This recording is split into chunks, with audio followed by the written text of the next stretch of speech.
ఉద్యోగం కోసం చూస్తున్నారా? ఓం శక్తి ప్రైవేట్ లిమిటెడ్ కంపెనీలో మార్కెటింగ్ జాబ్స్ 20,000 నుంచి 30,000 వరకు జీతం ఉంటుంది. సంప్రదించండి.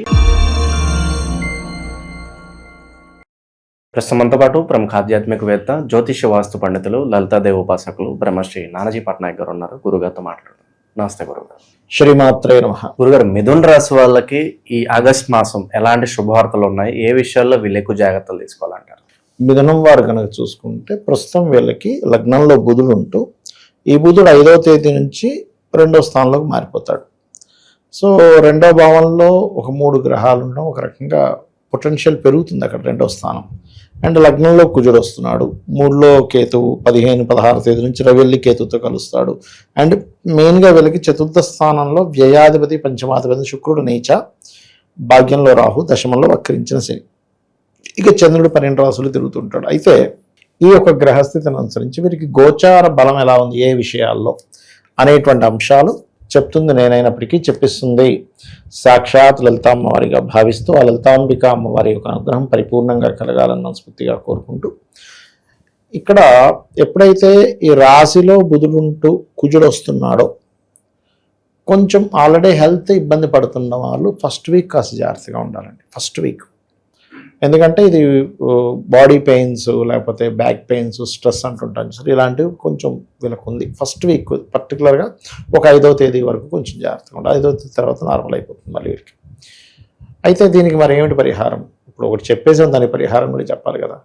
కుజ బుధ గ్రహాల దగ్గర దీపారాధన, గోవులకి క్యారెట్స్ గోంగూర తినిపిస్తే ఈ దోషం పోతుంది. ఫైనాన్షియల్గా అయితే చాలా బాగుంది, ఎందుకంటే 2 గ్రహాలు ఆల్రెడీ జీవాత్మ సంయోగంలో ఉన్నాడు, మళ్ళీ బుధుడు వచ్చి చేరుతున్నాడు. కాబట్టి 5వ తేదీ నుంచి 15వ తేదీ వరకు ఫైనాన్షియల్గా రావాల్సిన డబ్బు ఎవరి దగ్గర నుంచి ధనం రావాలి, అది కనుక ప్రయత్నం చేసినట్లయితే వీళ్ళకి ఆ ధనం వస్తుంది. ఇక 3లో కేతు ఉంటూ రవి కూడా వెళ్తున్నాడు కాబట్టి కొన్ని విషయాల్లో, కొన్ని కమ్యూనికేషన్స్ విషయంలో కొంత ఈగో క్లాషెస్ వస్తాయి, అది కొద్దిగా చూసుకోవాలి. 4లో శుక్రుడు నీచంలో ఉన్నాడు కాబట్టి ఇక్కడ కొంత ప్రేమ వ్యవహారాలు కొంచెం సఫలీకృతం అవ్వకపోవడం కావచ్చు. వాహనం మీద వెళ్ళేటప్పుడు జాగ్రత్తగా వెళ్ళాలి వీరు. వాహనం మీద వెళ్ళేటప్పుడు, గృహ నిర్మాణం చేసేటప్పుడు, ఏదైనా వస్త్రాలు ఆభరణాలు కొనుగోలు చేసేటప్పుడు చాలా కాస్ట్లీ ఐటమ్స్ అని కొనుక్కుంటే అది ఒక్కోసారి డూప్లికేట్ అవుతుంది. అటువంటివి పర్టికులర్గా ఈ నెలంతా జాగ్రత్తగా ఉండాలి. ఓకే, ఇక అదేవిధంగా వీళ్ళ సంతానాన్ని విదేశాలకు పంపించాలనేటువంటి ప్రయత్నంలో సరైన నిర్ణయమా కాదని 1కి 4 సార్లు ఆలోచించుకొని నిర్ణయం తీసుకోండి. ఓకే, శత్రువులు అనవసరమైన శత్రుత్వాలు పెంచుకుంటారు కుజుడు లగ్నంలో ఉండడం వల్ల మిథునం వారు. కాబట్టి ఏంటంటే నేను అనవసరంగా పెంచుకుంటున్నాను, అనవసరం వాటిలోకి ఎంటర్ అయ్యి, ఒక్కోసారి ఎలా ఉంటుందంటే రోడ్డు మీద వెళ్తూ ఉంటాం, ఏదో గొడవ జరుగుతుంది, మనం వెళ్ళి ఎంటర్ అవుతాం. ఆ గొడవలో మనం ఇన్వాల్వ్ అయ్యి, అసలు మనకు సంబంధం లేని గొడవలకు మనం వెళ్ళి ఇన్వాల్వ్ అయ్యి మనకు గొడవ కనెక్ట్ అయిపోద్ది అక్కడ. అది పోలీస్ స్టేషన్ అనో లేకపోతే ఇంకోటనో అవుతూ ఉంటుంది.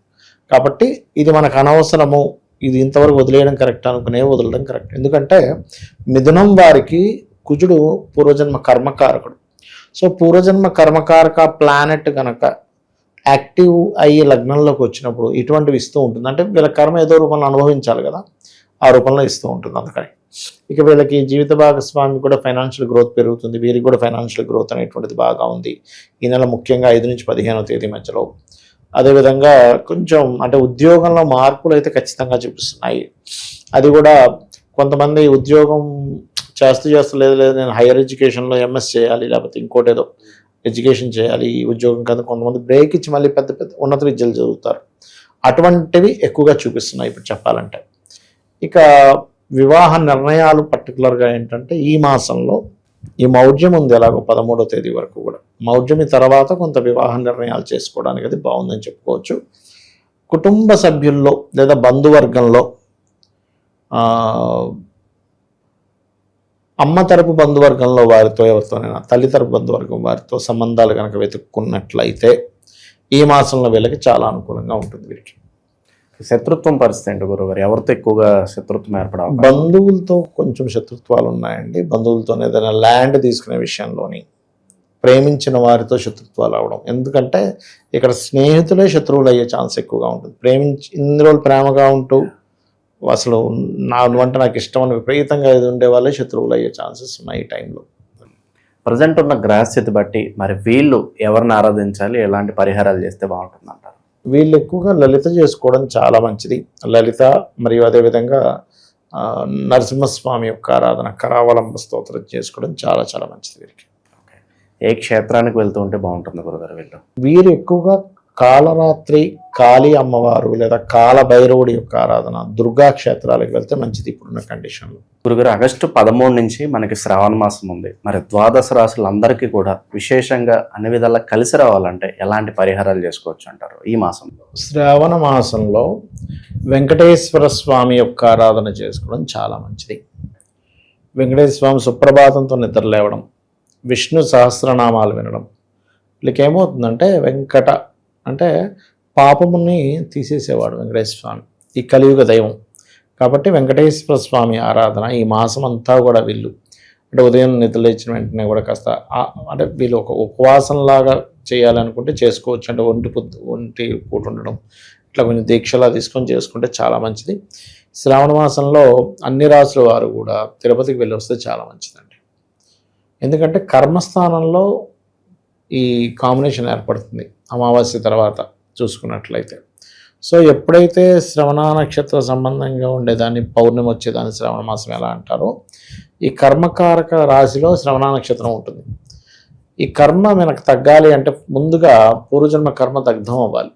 పూర్వజన్మ దగ్ధం అయ్యేటువంటి వాటిలో కొన్ని విధానాలు, ఈ కలియుగంలో వెంకటేశ్వర స్వామిని ఆరాధించడము, లలిత చదువుకోవడము, సూర్య నమస్కారాలు చేసుకోవడం, అంటే సూర్య ఆరాధన చేయడము, లేకపోతే ఏదైనా క్షేత్రానికి వెళ్ళి అక్కడ ఏదైనా సేవ చేయడం చేస్తూ ఉండాలి. ఇవే ముఖ్యంగా చెప్పాలంటే.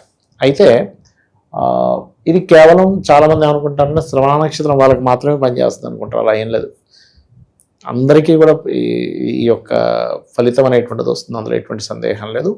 ఇంకా వీలైతే కనుక శివాలయం ఏదైనా ఉన్నట్లయితే శివుడికి పాలతో అభిషేకం చేసి వెంకటేశ్వర స్వామి ఆరాధన చేసినట్లయితే కూడా చాలా బాగుంటుంది.